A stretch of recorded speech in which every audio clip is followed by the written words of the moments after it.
So guys আমরা এখন হেঁটে হেঁটে যাব, আমাদের এই টুরিস্ট বাস একটু আগিয়ে যাচ্ছে। চলো আমরা গান শুনতে শুনতে আর লুডো খেলতে খেলতে বাসের মধ্যে যাচ্ছি। এর পাশে বসে আমরা রাতের ডিনার করব। আমাদের বাস এখানে দাঁড়িয়ে আছে, তো চলো আমরা এবারে উঠে পড়ি। ঈশানি সিট পাবে তো? এখন দুপুর 2:30 বাজে। তো আজকে দুপুর থেকে আমি ব্লগটা স্টার্ট করলাম। আমি আছি তারাপীঠে হোটেলের ভিতরে, দিদি, ঈশানি আর আমি, আর আমার ভাগ্না হচ্ছে নিচে গেছে ও একটু ভিডিও আপলোড করতে। যাই হোক, আমরা দুপুরের লাঞ্চটা এখন করতে যাচ্ছি। দুপুরের লাঞ্চ থেকে শুরু করে আর দার্জিলিং যাওয়া পর্যন্ত আমি তোমাদের জন্য একটা সুন্দর ব্লগ নিয়ে আসছি। তো চলো দুপুরের লাঞ্চটা করে আসি। দিদি, ভালো রান্না বান্না হয়েছে, তো বন্ধুদেরকে দেখাবো গিয়ে। আর এখানে হ্যাঁ আমার ফেভারিট, সত্যি আমি সব থেকে বেশি পছন্দ করি। বাট এখানে হচ্ছে মেন যে রাঁধুনি আছে, ওনার হাতের রান্না এই দুবেলা খেলাম, বুঝতে পারলাম যে অসাধারণ রান্না করে। তো চলো, দিদি আরে বেরিয়ে পড়েছে, তাড়াতাড়ি যাই নিচে গিয়ে খাওয়া দাওয়াটা সারি। 2:30টার মতন বেজে গেছে অলরেডি। ঈশানির মনে হচ্ছে বড্ড জোরে খিদে পেয়েছে, দেখো আমাকে নিচে রেখে আর জলদি জলদি চলে আসছে। এই ব্যাচটা খেতে বসেছে, এই ব্যাচটা খাওয়া হয়ে গেলে তারপরে আমরা বসবো। হ্যাঁ দিদি এক সাইডে বসেছে, বলে আমি বেশি বেশি খাবো বলে, কেউ যাতে না দেখতে পায়। তো আমরা খেতে বসে গেলাম। শুক্তোটা দেখেই মনে হচ্ছে তো একদম টেস্টি। হ্যাঁ ঈশানি একটুখানি খেয়েই বলছে খুব টেস্টি হয়েছে। আমার হচ্ছে ফেভারিট। দিদি ফেভারিট জিনিস প্রথমে ভালো করে খেয়ে বল। তো চলো, ভাগনাও বলছে সত্যি টেস্টি হয়েছে। তো আমি দেখে একটুখানি খেয়ে দেখি। মায়ের রান্না ফেল হয়ে যাচ্ছে। আমারও তো সেম মনে হচ্ছে। মা তুমি ফেল। রিয়েলি বলছি খুবই সুন্দর হয়েছে। মা তোমার থেকে সুন্দর রান্না করছি। ভাগনা বলছে যে মায়ের থেকে সুন্দর রান্না করে, কারণ আমাদের বাড়িতে হচ্ছে সবাই শুক্তো একটু বেস্ট করে। হ্যাঁ দিয়ে যাচ্ছে, দাঁড়াও। এখনো খাইনি, এখন থেকেই বলছে আর একটু দিয়ে যাও না একটু।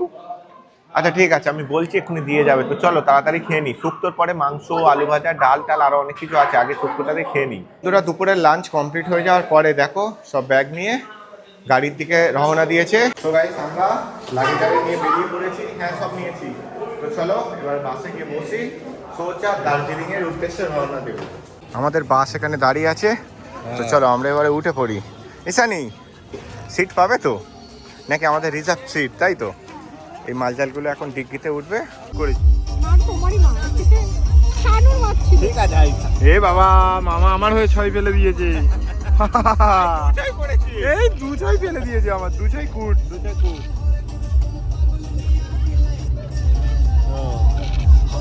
অনেকক্ষণ বাদে আমার চলো আমরা গান শুনতে শুনতে আর লুডো খেলতে খেলতে বাসের মধ্যে যাচ্ছি।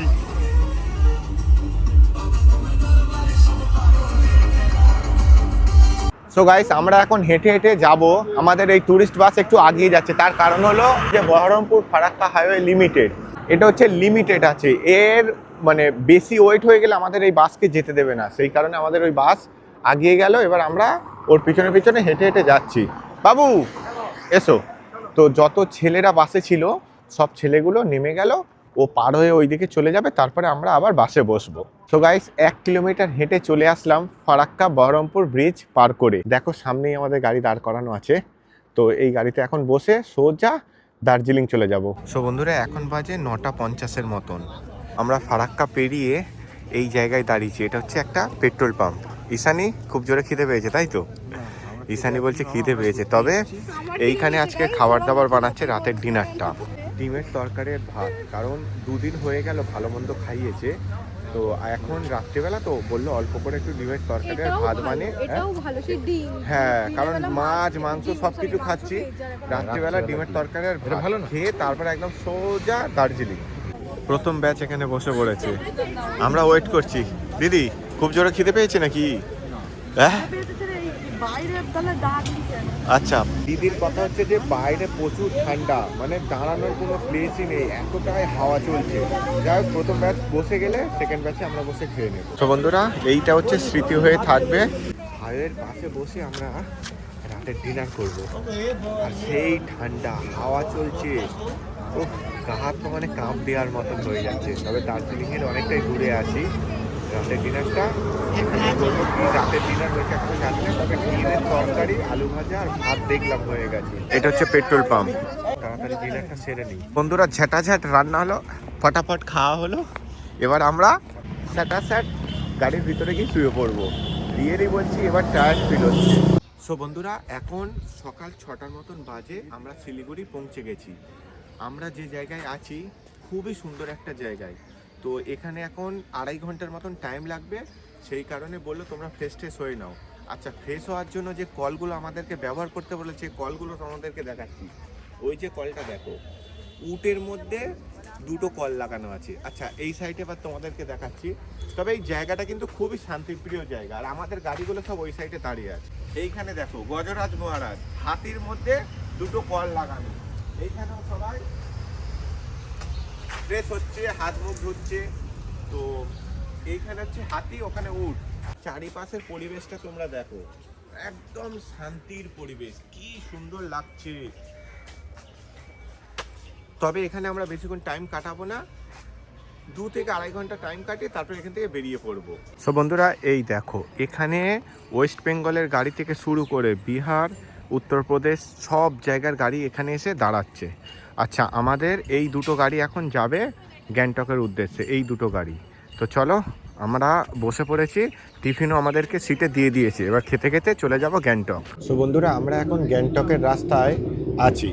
তো গ্যাংটকের রাস্তার মধ্যে একটা জঙ্গল দেখছি, বিশাল বড়, প্রায় 20 মিনিট ধরে আমরা যাচ্ছি এই রাস্তা দিয়ে, এখনো পর্যন্ত কিন্তু জঙ্গলটা শেষ হয়নি।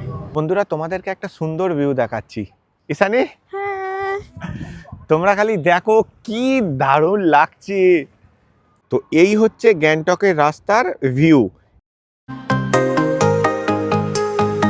তো বন্ধুরা, ফাইনালি আমরা গ্যাংটকে পৌঁছে গেছি, লাগেজ আরে সব নিয়ে নিয়েছি। দিদি, কেমন লাগছে বল?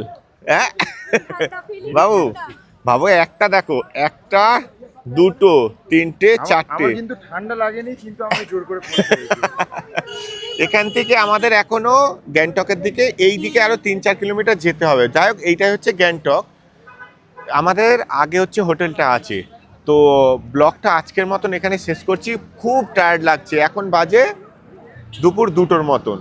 তো তোমরা সবাই ভালো থেকো, প্লিজ লাইক করো, কমেন্ট করে জানিয়ে, সাবস্ক্রাইব করে পাশে থেকো। আরও সুন্দর সুন্দর ব্লগ এবার আসবে। টাটা।